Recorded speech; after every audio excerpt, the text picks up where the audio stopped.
Hello, everyone. I hope y'all are doing good. I'm excited because today I'm going to do another unboxing and review. It's been a little bit since I've done one. I haven't gotten around to it quite yet. So, yeah, we're going to do an unboxing and review of course, the Echo series. It came out in January, so of course it's been a couple months since this series came out, but it's fine. I'm not too worried that I'm doing it a little bit later. So we'll get into the pops and we will talk about the series. So, obviously, this series focuses on Maya, Lopez. She was established in Hawkeye, but obviously she gets her own story now. And what's really cool about this, one of the things I like about this series, is I'm from Utah. So, obviously, my favorite college team is the Utah Utes. So, Native American culture is a big part of where I'm from and, the past history of, where I live. So, it's kind of cool to see that culture, getting some representation in a big way. Obviously, Marvel's very popular and very mainstream. So, getting to see Native American representation in this way is cool. Obviously, they did it, too, with Kahori in What If Season 2. Which we'll get to in a bit. I will do a What If Season 2 review as well. But, yeah. So, first, let's get into the series. So, let's get into this. Well, first, let's talk about the pops. Let's do the pops first. Sorry, I'm all over the place. So, first, we have Echo. So, obviously, this is her outfit that she gets in the season finale. Very Native American inspired. I don't remember what Native American tribe she's a part of. But, yeah, obviously this is, her ancestors kind of, are all represented in some way or another on the outfit. Obviously, it's a vision. She has a vision of her mom who gives it to her. And this is what she wears in the finale. Obviously, she just wears basically normal clothes throughout the, season. But for Kingpin, obviously it's Vincent D'Onofrio again. Thank goodness. So we just have his suit, classy man, of course. But we have the eye patch because we know that Maya shot him. They never show where she shot him, but I'm guessing it was the eye or close to the eye. But yeah, here's the eye patch that he has. And then the little thing in his ear, I don't know exactly what that is, but yeah, so that's obviously Kingpin. So pretty standard Kingpin pop. Looks pretty similar to the one from the Daredevil series.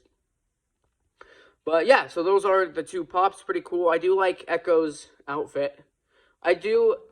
So let's get into what I didn't like first about the series. So first, I was going to say, I wish she would have had the handprint on the face. They took it out. I think she was supposed to have it, but they took it out. I don't know why.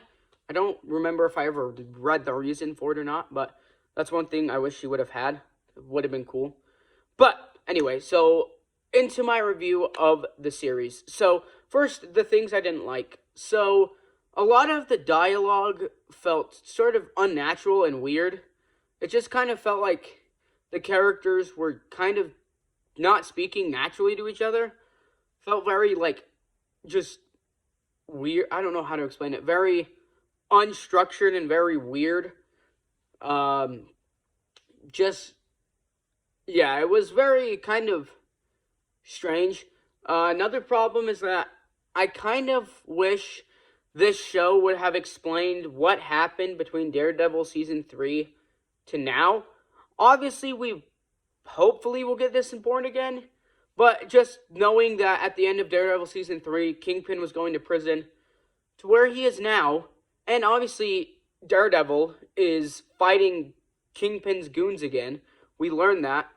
So, I kind of wish they had explained what had gone on between Daredevil Season 3 and Echo.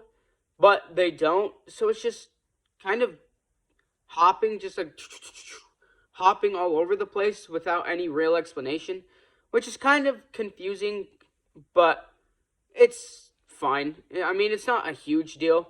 But I also wish they had more Daredevil in it. I think he was in the marketing.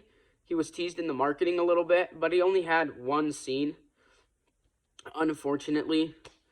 But yeah, overall though, that's really, I mean, the only negatives I have. I also maybe it could have been like an episode longer. Like it was only 5 episodes, so maybe I wish they kind of would have done one more. But besides that, so the positive. So what I like. So first off, obviously this story's grounded. This is something that Marvel desperately needs to do, is more grounded, close to home stories. Obviously, this entire thing takes place in a city in Oklahoma. I don't remember it. Again, it's been a couple months since I watched it. But the entire story takes place in one town, and it revolves around Maya and her friends and family there. And obviously, she's, coming back after not leaving on a good note. She's making up with her friends and family, and they're coming together to fight against Kingpin. Obviously, the last fight scene of the series is her giving her powers to her friends and family, kind of showing that they've all overcome their differences and working together. So, yeah, I really like the grounded aspect of it. I think, obviously, this is something Marvel really needs to hit hard with. There's a reason why the the Defenders shows were so popular on Netflix, is because they were grounded and just not cosmic, not saving the world, but just, protecting your city. And that's what this is all about. Kingpin was also awesome in this series. Vincent D'Onofrio just kills it, man. What else can I say about his performance? I mean, there's a reason why he's the perfect Kingpin. He's just awesome. He's so good in this show. It was also really cool to have deaf representation, I'm not I'm not super big into getting into politics and whatnot, but it is cool to kind of see different people from different facets of life being represented, and having a deaf person was pretty cool in this, obviously. And I'm pretty excited for, to see more of that in the future. They did it with Makari, too, in Eternals. But this was she was the main character, obviously, so it was a little more mainstream. I also liked most of the characters. Like, I liked her friend, her chubby friend. I don't remember what his name was. He was funny, but her grandma and grandpa were funny, too. Were pretty good characters overall. Her friend, the actress who actually voiced Kahori in What If Season 2, the same actress, she was a good character. And so it was really good. I guess one thing I forgot to mention that I didn't like about it is I think the show got a TV mature rating, but they didn't necessarily, it wasn't as violent as I think they kind of made it out to be. I think it was a little more tame and not as brutal as I kind of wish it was. If you're going to give it that sort of a rating, if you're going to give it the same rating as the Netflix shows, make it as brutal as the Netflix shows. It wasn't, there were a couple scenes, like when they were fighting in the roller rink, that were pretty brutal, but overall, not really. I mean, it was fine. But overall, I really liked Echo. I think my final ranking of it was an 8 out of 10. The return to the Defenders section of Marvel, the Defenders corner of Marvel, is so good. We need more of them. Obviously, that's why I'm so excited for Born Again. A return to a more grounded, less cosmic story is cool. Obviously, Native American representation is awesome as well.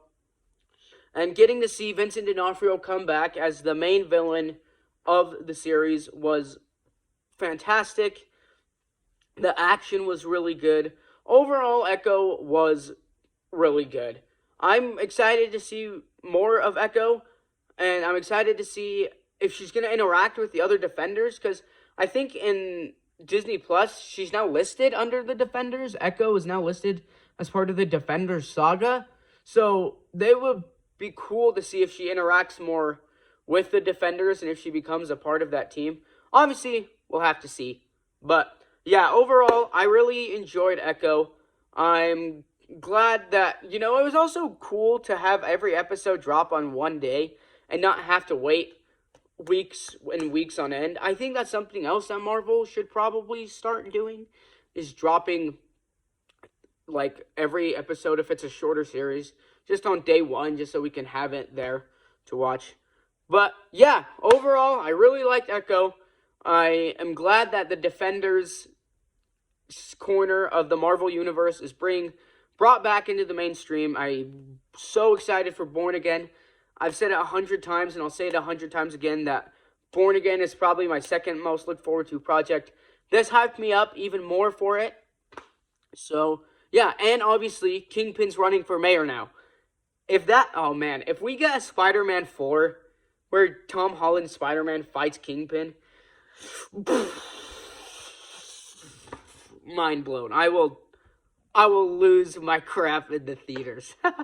But anyway, let me know what y'all think, and I'm also gonna do a What If Season 2 review, right after this, that I'll post as well. But yeah, let me know what y'all think of Echo, and I'm excited to see what's next for Marvel. I'm excited for Deadpool and Wolverine. Well, not for Deadpool, because he's one of my least favorite characters, for Wolverine. And I'm excited to see if there's any pops for that will release. Obviously, I want to get that Wolverine pop, because Wolverine in his comic accurate outfit is awesome. But yeah, I hope y'all have a great Saturday, and I will see you when I do the What If Season 2 review. Peace out.